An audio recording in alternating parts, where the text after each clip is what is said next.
제가 여러분들 드리는 가장 중요한 문장이 있다면 바로 이겁니다. 장은 우리 몸의 토양이다요. 지금까지 많은 분들께서 장을 건강하게 만들 때는 유산균을 좀 먹어주고 식이섬유를 먹어주고 콩을 먹어라 이런 얘기 들었을 텐데요. 장에 문제가 있을 때는 식물성 식품들을 배제하는 것을 강조해요. 배관에 문제를 만들지 않는 우리의 몸에서 소화가 잘 되는 음식들을 먼저 먹는 걸 제안드려요. 많은 걸 하려고 하지 말고 딱 5개 메뉴만 익히면 돼요. 이거를 월, 화, 수, 목, 금 하나씩만 해보면 돼요. 여기에 대표적 메뉴가 사실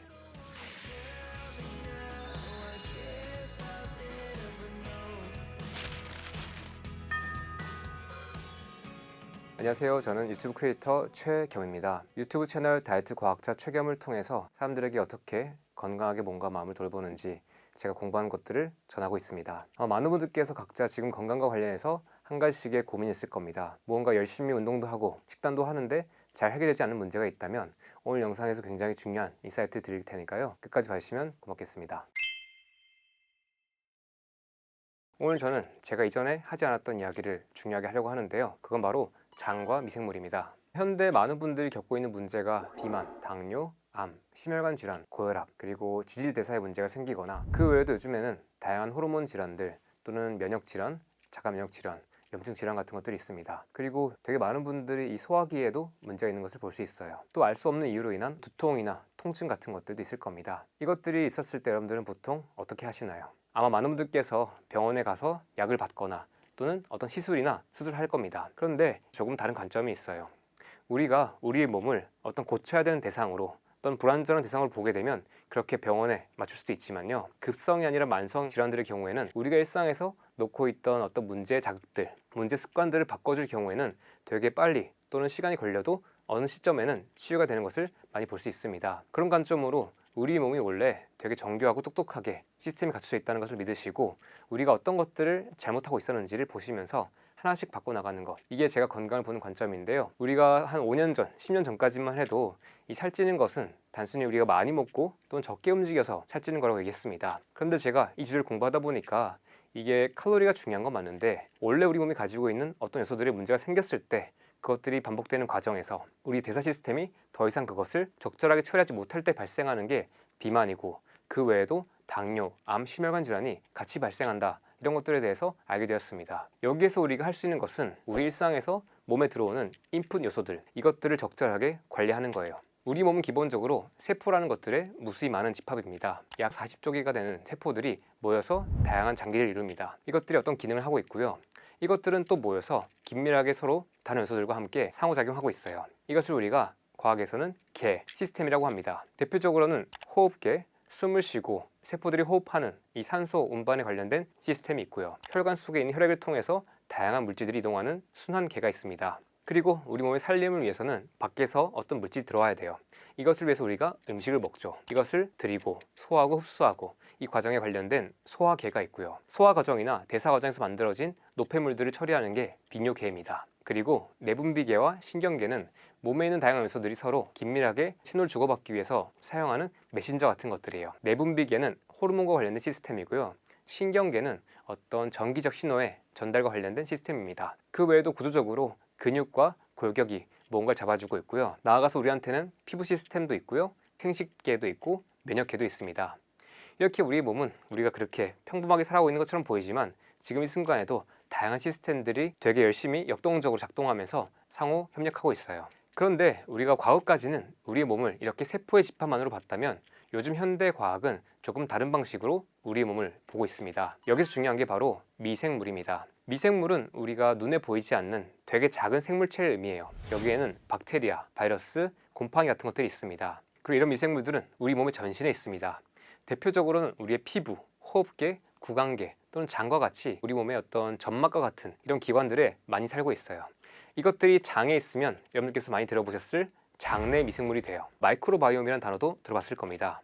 마이크로바이옴은 우리 몸에 있는 미생물들의 단순히 존재를 떠나서 이것들이 가지고 있는 어떤 정보들을 총합, 생태계 총합을 이야기하는 굉장히 포괄적인 이야기예요. 그리고 오늘 강의에서 제가 여러분들 드리는 가장 중요한 문장이 있다면 바로 이겁니다. 장은 우리 몸의 토양이다요. 이 말은 갭스라고 하는 책의 저자 나타샤 캠벨 박사가 책에서 한 이야기입니다. 우리의 장이라는 것은 우리가 보통 단순히 음식을 소화하고 어떤 배관과 같은 공간이라고 생각하겠지만 생명들이 어떤 활동을 하고 기능하기 위해서 되게 중요한 게 흙이듯이 우리 몸에서는 장이라는 게 마치 우리 지구의 흙과 같은 그런 기능을 하고 있어요. 그래서 우리가 이 장을 토양으로 바라보고 이 장벽의 건강과 여기 살고 있는 이 미생물들의 생태계 건강을 같이 보는 게 이 장 건강의 핵심이며 우리 건강의 핵심이라고 볼 수 있습니다. 우리 장의 첫 번째 기능은 구조와 방어입니다. 기본적으로 이 장, 이런 배관 표면에는 어떤 점액층이 있어요. 그 점액층의 성분은 뮤신입니다. 마치 달팽이가 지나갈 때 생기는 그 투명하고 끈적끈적한 물질과 비슷한데요. 이것은 굉장히 중요한 우리 몸의 어떤 방어막이기도 해요. 이것은 윤활유 역할도 하고요. 면역 시스템도 영향을 미치고 나아가서 많은 미생물들이 여기 살고 있기도 해요. 그러면서 어떤 화학적 밸런스를 조절하면서 우리의 장을 건강하게 만들고 있는 가장 바깥쪽에 있는 층이 바로 이 점액층입니다. 그리고 그 점액층 밑에 장 상피세포가 있습니다. 가장 표면 세포예요. 이것을 통해서 우리는 밖에 있는 음식물들을 안쪽으로 들이면서 영양소를 흡수하는 겁니다. 근데 여러분들께서 생각하실 것은 이 장 안에는 나쁜 친구들도 있어요. 나쁜 세균이나 바이러스 또는 소화가 덜 된 어떤 쓰레기 조각 같은 것도 있을 겁니다. 이것들이 들어올지 말지 결정하는 게 바로 이 장의 상피세포예요. 융털이라고도 하죠. 그래서 이 장 상피세포는 단순히 영양소를 드리는 기관일 뿐만 아니라 어떤 문지기 같은 역할이다, 군사 경계선 같은 역할이라고 보시면 좋습니다. 그리고 또 중요한 게 장은 면역기관이기도 해요. 우리 몸이 기능하는 과정에서 우리 몸에서 어떤 문제가 생기는데요. 그것들을 적절하게 처리하는 어떤 경찰관, 군대 같은 게 바로 면역 시스템입니다. 그런데 흥미로운 것은 우리 몸 전신의 면역세포의 70%가 장에 있다는 겁니다. 여기에는 파넷세포 같은 어떤 항균 물질을 분비하는 친구도 있고요. 그 외에 대표적인 어떤 면역 시스템의 친구들, 이것들이 다 이 장에서 나와요. 그래서 장은 되게 중요한 면역 허브라고 보시면 좋습니다. 그리고 나아가서 분비 IgA라는 것도 있는데요. 이것은 우리 몸의 국경수비대 같은 거예요. 여러분들 그 항원, 항체 들어봤을 겁니다. 우리 몸에 어떤 문제가 되는 요소, 이 친구들을 우리가 항원이라고 불러요. 문제가 되는 게 들어왔을 때 몸에서는 면역 반응을 일으키는데요. 그 방식 중에 하나가 바로 항원 항체 반응이에요. 이때 이 IgA라는 것이 열쇠같이 꽂혀가지고 어떤 역할을 하는데, 분비 IgA는 항원에 점액질 코팅을 해가지고 이것이 몸에서 문제의 반응을 일으키지 못하게 만들고 이것들이 잘 배출될 수 있게 도와줍니다. 이걸 이해하고 나면 분비 IgA에 문제가 생겼을 때, 제 기능을 못하고 있을 때는 우리 몸에서 과도하게 면역 반응이 일어나고 과도한 알러지 반응이 일어나고 또는 염증이 증가하고 또는 우리가 쉽게 감염되는 이런 문제들이 일어난다는 것을 알 수 있어요. 나아가서 과민성 대장 증후군 같은 것들도 이것과 관련이 있습니다. 우리 몸의 이 장의 벽이라는 게 단순하지 않고 굉장히 복잡한 어떤 층으로 구성되어 있고 생태계다. 그리고 우리가 일상에서 쉽게 어떤 문제가 생기고 아프고 병에 걸리는 것이 사실 이 장의 기본적 기능인 구조와 방어 기능에 문제가 생길 때 발생한다는 것을 이해할 수 있어요. 이 그림에서 왼쪽 파란색 부분은 건강한 상태의 장 생태계, 오른쪽은 질병이 있는 문제가 있는 장 생태계를 보여주고 있는 그림입니다. 아까 설명드렸던 미생물도 있고요, 잠 점액질, 뮤신도 있고요, 장 세포도 있습니다. 오른쪽에 보시면 이런 것들이 많이 망가져 있는 게 보이고 유해균들이 많습니다. 오른쪽 같은 상태에 있을 때는 우리 몸에선 과도한 면역 반응이 일어나고요, 어떤 염증 같은 것들이 많이 일어날 수 있습니다. 우리가 몸에 음식으로 통해서 또는 다양한 자극을 통해서 들어오는 것들을 몸이 적절하게 방어하지 못하게 돼요. 이것들이 질병이나 우리 몸과 마음의 문제로 이어지는 거죠. 장의 두 번째 기능은 소화, 흡수, 대사를 조절하는 겁니다. 우리가 보통 음식을 먹었을 때 이것을 소화하는 게 우리 인체에 있는 소화효소인데요. 흥미로운 것은 인체에 있는 소화효소뿐만 아니라 미생물들이 만들어내는 어떤 효소들도 음식물을 분해하는데 굉장히 중요한 역할을 한다는 겁니다. 기본적으로 탄수화물, 단백질, 지방, 그리고 탄수화물 중에서는 난소화성 어떤 식이섬유 같은 것들, 이런 것들을 분해할 때 미생물이 중요한 역할을 해요. 그리고 재밌게도 이 미생물이 이 식이섬유를 분해하는 과정에서 만들어지는 게 지방이에요. 대표적으로는 이 길이가 짧은 단수의 지방산입니다. 여기에는 뷰티르산, 프로피온산 또는 아세트산 같은 것들이 있는데요. 이것들은 대장세포, 상피세포의 에너지원이 되기도 하고요, AMPK라고 하는 우리 몸에서 굉장히 어떤 에너지 대사 활성화에 중요한 물질의 분비를 자극하기도 합니다. 그리고 염증까지 조절하기도 해요. 그리고 미생물은 발효하는 과정에서 비타민 K2, 비타민 B12, 비타민 9, 비타민 7과 같은 이런 중요한 미량 영양소들을 합성하기도 합니다. 이렇게 우리가 단순히 우리 몸에 있는 세포만으로 소화하고 있는 게 아니었고요, 미생물들이 같이 음식물들을 처리하면서 그 과정에서 만들어지는 유익한 물질들이 있다는 것을 이해하면 흥미롭습니다. 장의 세 번째 기능은 호르몬을 조절하는 겁니다. 장은 어떻게 보면 호르몬 분비 기관이기도 해요. 그 대표적 예로 GLP-1을 들 수 있습니다. 많은 분들께서 최근에 비만과 다이어트 관련해서 어떤 약물에 대해서 들어봤을 겁니다. 바로 위고비예요. 이 위고비는 우리 몸에 있는 GLP-1이라고 하는 어떤 호르몬의 유사체입니다. 이것을 흉내낸 물질이에요. GLP-1은 우리 몸에서 분비되었을 때 혈당 조절을 돕고요, 소화를 천천히 되게 만들고 그윽하곤이라고 하는 또 혈당을 분비시키는 것을 억제시키고 식욕을 억제시키면서 포만감을 줘요. 그러니까 이 GLP-1은 우리가 조금 더 안정적 식욕으로 편안하게 있을 수 있게 도와주는, 혈당 개선에도 도움되는 되게 중요한 호르몬이죠. 그런데 이 GLP-1은 몸에서 분비가 되었을 때 일정 시간이 지나면 DPP-4라고 하는 물질에 의해서 분해가 돼서 비활성화돼요. 그런데 이 위고비는 이 DPP-4에 의해서 분해가 되지 않아요. 그래서 조금 더 길게 이 GLP-1의 어떤 효과를 흉내낼 수 있는 겁니다. 근데 여러분들께서 이때 생각하실 것은 두 가지일 것 같아요. 첫 번째, 위고비를 그냥 내가 쓰자. 두 번째, 우리 몸에서 이미 GLP-1이 만들어지고 있었구나. 그러면 내가 지금 뭔가 소화가 되게 잘 안 되거나 또는 혈당 조절이 잘 안 되거나 식욕 이상할 때 장을 건강하게 만들어야겠다. 이를 통해서 원래 만들어지고 있었던 자연의 GLP-1을 잘 나오게 만들어서 내가 조금 더 낫게 만들어야겠다는 생각을 할 수도 있겠죠. 선택은 여러분들의 몫입니다. 또 한 가지 더 흥미로운 것은 이 장에서 나오는 호르몬은 우리의 감정이나 기분에도 영향을 크게 미칩니다. 대표적 호르몬 중 하나가 세로토닌이에요. 이 세로토닌은 우리 몸에서 되게 긍정적 감정들을 느낄 수 있게 만들어주는 호르몬인데요. 기본적으로 우울감을 낮춰주고 불안을 낮춰주고 조금 더 편안하게 만들어주는 그런 친구입니다. 나아가서 우리의 면역력과 심혈관 기능에도 굉장히 중요한 물질이에요. 그런데 흥미로운 것은 이 전신에서 만들어지는 세로토닌의 90%가 장에서 만들어진다는 겁니다. 나의 우울의 원인이, 불안의 원인이 장일 수도 있다는 것을 생각할 수 있는 겁니다. 그리고 앞서 말씀드렸던 GLP-1 외에도 PYY 또는 콜레시스토키닌 또는 옥시토모듈린과 같은 이런 물질들도 장에서 나와요. 이것들이 우리가 포만감을 느끼게 만들어서 식욕을 억제합니다. 여기까지 여러분들께서 이해하시고 나면 우리가 건강하게 다이어트를 할 때 또는 건강하게 대사를 돌볼 때 또는 면역 시스템을 건강하게 만들 때 장을 건강하게 만들어서 호르몬 기능을 정상화시키는 게 중요하다는 것을 알 수 있을 거예요.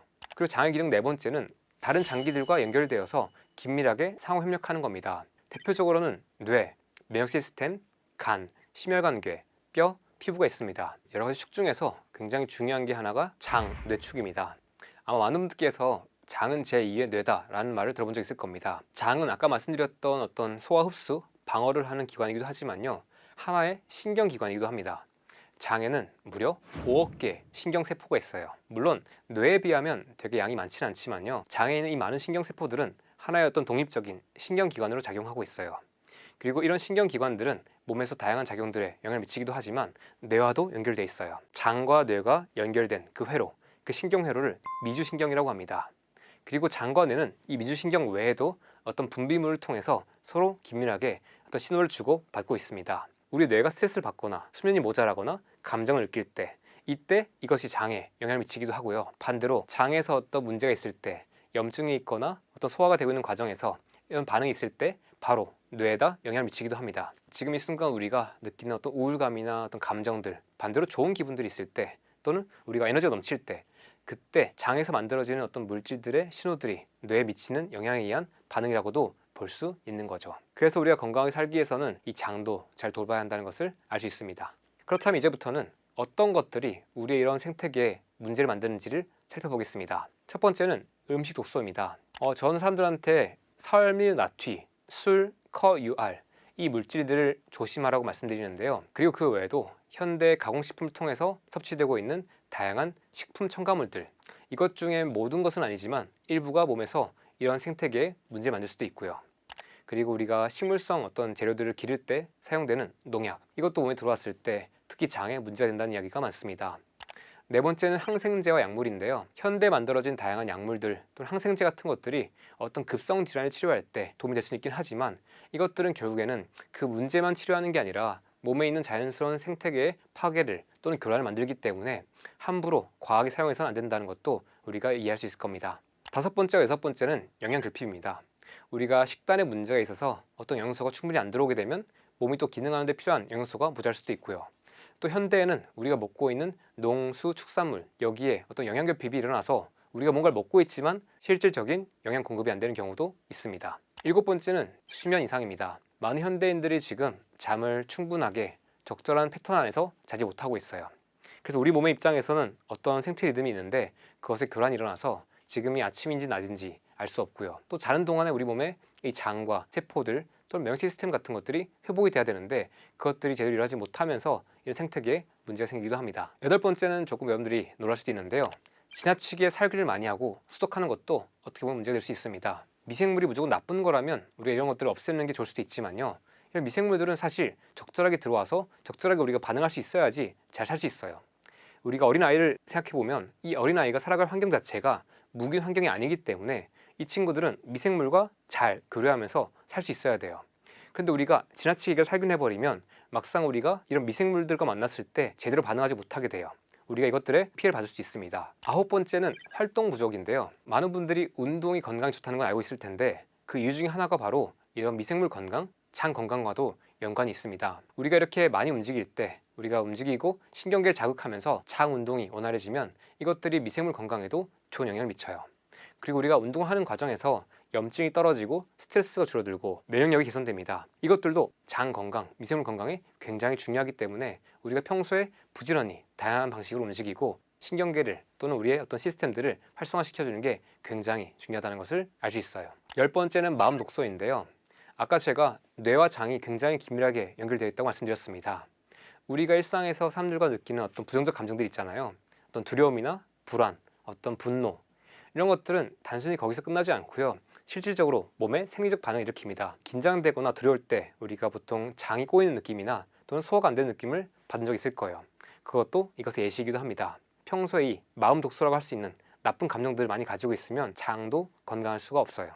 11번째는 부정적 관계나 어떤 고립, 외로움입니다. 아까 마음 독소와 비슷하게 우리가 일상에서 사람들과 잘 지내지 못할 때, 사람들을 미워하고 관계가 안 좋을 때, 외로울 때 또 이것도 우리 미생물 건강이나 소화기 건강에 직접적인 영향을 미칩니다. 그리고 제가 요즘 중요하게 보고 있는 것은 우리의 미생물 건강이라는 게 단순히 현재의 또는 최근의 습관뿐만 아니라 내가 부모님의 뱃속에서 임신이 되고 길러지고 출산되고 그리고 세상에 나와서 초기에 한 5년 또는 그 이상의 기간 동안에 어떤 환경 속에 자라는지, 특히 그 중에서 미생물과 관련해서 어떤 경험을 했는지가 내가 살아가는 과정 전체의 어떤 미생물 건강에 중요한 영향을 미친다는 겁니다.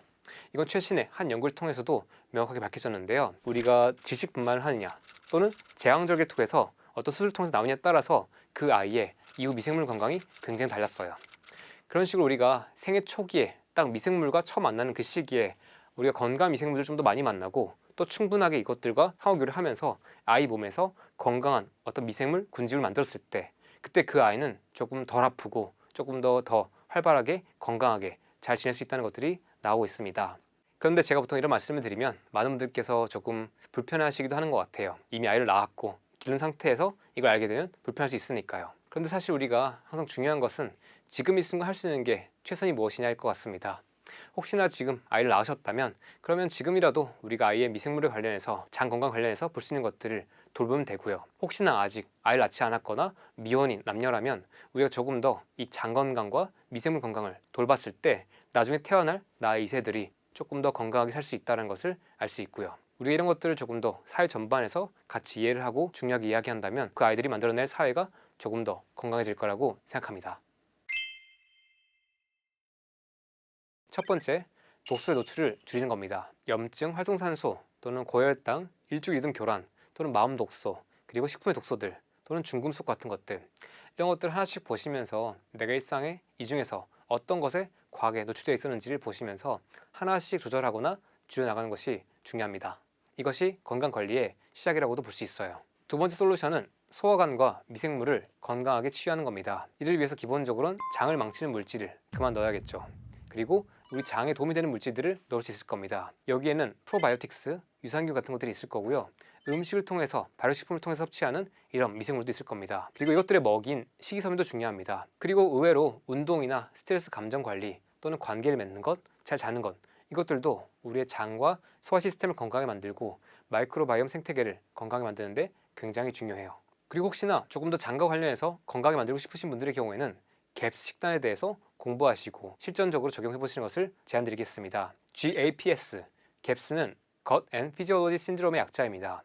번역하자면 장과 인체 생리 증후군이에요. 갭스는 영국의 신경과 의사인 나타샤 캠벨 박사가 자신이 현장에서 치유되지 않는 다양한 환자들을 보면서 다양한 건강 문제들이 정신건강 문제들이 이 장과 연결이 되었구나 라를 알게 되면서 제안한 개념인데요. 기본적으로 장 건강과 다양한 생리적 상태를 통합적으로 바라보면서 치료하는 식단 프로토콜입니다. 기본적으로 장벽이 망가졌다면 그것을 치유하고 여기 살고 있는 미생물들의 균형을 회복하는 것에 초점을 두고 있어요. 아마 지금까지 많은 분들께서 장을 건강하게 만들 때는 유산균을 좀 먹어주고 식이섬유를 먹어주고 콩을 먹어라 이런 얘기 들었을 텐데요. 나타샤 캠벨 박사는 조금 다른 이야기를 합니다. 기본적으로 장에 문제가 있을 때는 장벽에 문제가 있기 때문에 이때는 식물성 식품들을 배제하는 것을 강조해요. 이 배관에 문제를 만들지 않는, 손상을 일으키지 않는 좀 더 소화가 쉬운 물질들을 먹으라고 강조합니다. 여기에 대표적 메뉴가 사실 동물성 식품들을 되게 소화하기 쉽게 고온이나 고압에 오랫동안 가열하는 겁니다. 대표적으로는 생선탕, 생선을 통째로 갈아가지고 오랫동안 끓이는 생선탕도 있고요. 갈비탕이나 수육, 푹 고아가지고 만드는 사골이나 이런 고기 육수 같은 것들, 소화가 쉽고 부드러운, 그러면서도 살코기 외에도 관절이나 콜라겐 같은 것들이 많이 들어있는 이런 것들 우리가 국물 속에 또는 고기 속에 같이 녹여내서 그걸 육수로 통해서 같이 먹는 것, 이것이 가장 기본이고요. 이것을 프로바이오틱스, 유산균이 있는 음식과 같이 먹으면서 처음에는 조금 더 제한된 식단을 하는 것을 제안합니다. 그리고 강조하는 것 중에 하나가 우리가 유산균 말고도 사우크라우트나 어떤 채소들을 발효한 이것들의 즙을 먹으면서 여기에 들어있는 어떤 미생물들을 같이 먹는 것들을 강조하고요. 그리고 이렇게 이 장벽 치유에 도움이 되는 물질들을 공급하면서 조금씩 장이 나아질 때 소화 좀 잘 되고 정신적 어떤 반응들이나 생리 반응들이 나아질 때 하나씩 몸에 조금 더 다양한 음식들을 넣어주는 것을 제안하고 있어요. 그래서 사실 갭스 식단은 우리가 전통적인 영양학이나 전통적 의학에서 얘기하는 것과 조금 다른 관점의 이야기라고 볼 수 있는데요. 근데 이렇게 지방이 많은 음식을 먹으면 하루에 3-4끼 먹는 게 쉽지 않습니다. 그래서 보통은 하루에 1-2끼를 잘 먹는 것으로 해도 충분하거든요. 우리 집에 있는 어떤 냄비나 고온 고압에 가열이 가능한 밥솥 같은 쿠커 있잖아요. 거기다가 어떤 육류 넣고 월계수비나 통후추 같은 거, 마늘 같은 거 넣어가지고 물 넣고 오랫동안 그냥 가열하면 돼요. 그러면 자연스럽게 거기에 고기에 있는 어떤 단백질 성분들 같은 것들이 풀어지고 지방 같은 것들이 녹아져 나오고 그것들이 우리가 국물과 고기를 통해서 먹을 수 있게 됩니다. 우리가 먹던 수육 같은 거죠. 그래서 혹시나 어렵다면 그냥 다 때려 넣고 다 푹 고아라. 냄비에 오래 끓여라. 그렇게 해서 그것들에 있는 영양들을 충분히 뽑아서 먹어라. 처음에 어렵다면 많은 걸 하려고 하지 말고 딱 5개 메뉴만 익히면 돼요. 이거를 월화수목금 하나씩 해보면 돼요. 그리고 주말에는 외식하면 돼요. 배달도 괜찮아요. 혹시 외식하는 메뉴가 싫다면 샐러드 같은 것들을 또 싸게 사가지고 여기에 내가 원하는 토핑 넣어서 올리브유 듬뿍 뿌려가지고 먹는 것들도 괜찮고요. 저자는 최소한 1년 하라고 말을 하고 있고요. 그 기간은 사실 개인의 소화기 증상들이 나아지는가에 따라서 결정이 되는 것 같아요. 예전에 이제 이렇게 지방이나 지질들을 충분히 먹는 식단에 대해서 많은 분들이 우려하시는 게 고콜레스테롤, 혈증이 있는 분들 아니면 그런 것들이 없다고 해도 그냥 지방을 많이 먹으면 뭐 심혈관 질환이 걸린다라는 우려에서 나오시는 것 같은데요. 과거 10년 전까지만 해도 그런 관점들이 되게 우세해 보였지만 현대 한 10년 또는 그 이상 정도에 나오는 논문들 보면 우리가 입으로 먹는 콜레스테롤과 지방 자체가 심혈관 건강을 위반하는 게 아니다. 문제가 되는 것은 나쁜 식용유 같은 것들, 손상되고 가공되고 현대 만들어진 이런 식품들을 조금 더 조심하는 게 기본이다. 그리고 우리 몸에서 콜레스테롤이 나쁘다고 생각할 수 있지만 우리 몸에 있는 콜레스테롤의 약 70%, 80%는 음식이 아니라 몸에서 합성하는 거예요. 전신에 있는 거의 모든 세포들은 자체적으로 콜레스테롤을 합성하고요. 간에서 더 많이 만들어요. 이것들은 우리 몸에 굉장히 중요한 재료이기 때문에 사실 콜레스테롤 문제가 있다면 기본적으로는 먹어서 문제가 된 게 아니라 애초에 대사에 문제가 있는 거다. 그럼 그것을 먼저 보는 게 문제일 겁니다. 그런데 어려운 점은 이미 콜레스테롤이나 지질대사에 문제가 있을 경우에 어떻게 할 것인가. 이때는 사실 콜레스테롤이나 지방 섭취를 조심할 수도 있겠죠. 여기에 대해서는 사실 논란이 좀 있어요. 근데 기본적으로는 결국에는 에너지 대사나 지질대사 같은 것들을 건강하게 만드는 게 중심에 있고 여기 안에서 우리가 회복되는 과정에서 다양한 지표들을 봐야 된다는 게 제 관점입니다. 이 주제에 대해서는 지방의 역설이라고 하는 책이 있는데요. 그 책에서 이렇게 콜레스테롤, 지방 이런 이슈에 대해서 잘 다뤘으니까 한번 보시고 거기 있는 내용들, 팩트들 점검하시면 도움이 될 것 같습니다. 여기까지가 우리의 몸을 이 장과 미생물 건강을 중심으로 조금 더 통합적으로 바라보는 관점에 대한 이야기입니다. 이것들에 대해서 조금 더 이해를 하고 적용할 수 있는 것들을 하나씩 도입하신다면 분명 조금 더 몸과 마음이 건강해질 거라고 자신합니다.